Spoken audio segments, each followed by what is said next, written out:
आज की हमारी कहानी हमें हमारे एक सब्सक्राइबर सुमित ने गंगपुर गांव से भेजी है। सुमित बताता है कि कुछ साल पहले की बात है। वो रविवार की रात थी जब सुमित अपने दोस्त की दावत से लौट रहा था। बस स्टॉप पर सुमित अपने गांव जाने वाली बस का इंतज़ार कर रहा था। तभी एक उसी की उम्र का लड़का बस स्टॉप पर आकर उसके पास खड़ा हो गया। वो लड़का सुमित से बोला, लड़का, इतनी रात में तुम यहाँ क्या कर रहे हो? सुमित, तुमसे मतलब?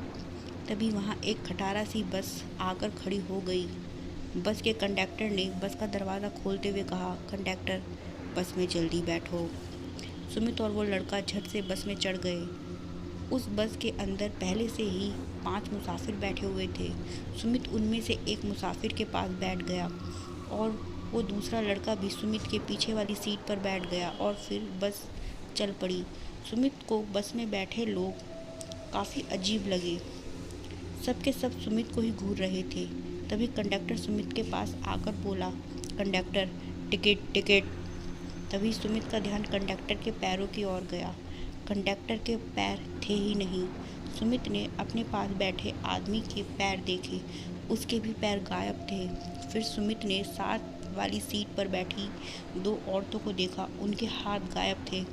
सुमित समझ गया था ये कोई आम बस नहीं बल्कि एक भूतिया बस है। कुछ देर बाद सुमित शोर मचाता हुआ अपनी सीट से खड़ा हुआ और उस दूसरे लड़के का हाथ पकड़कर बोला, सुमित, तुमने ही मेरा पर्स चोरी किया है ना? मैं अभी तुम्हें बताता हूँ। सुमित ने ड्राइवर को बस रोकने को कहा। बस एक सुनसान सी सड़क पर रुक गई। सुमित उस लड़के को लेकर बस से उतर गया।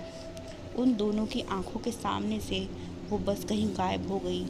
सुमित ने चैन की सांस लेकर उस लड़के से कहा, भाई, आज तुझे मैंने उस भूतिया बस से बचा लिया। ये बात सुन वो लड़का ज़ोर ज़ोर से हंसने लगा और इसी के साथ उस लड़के की आंखें चमकने लगी और उसके पैर उल्टे हो गए।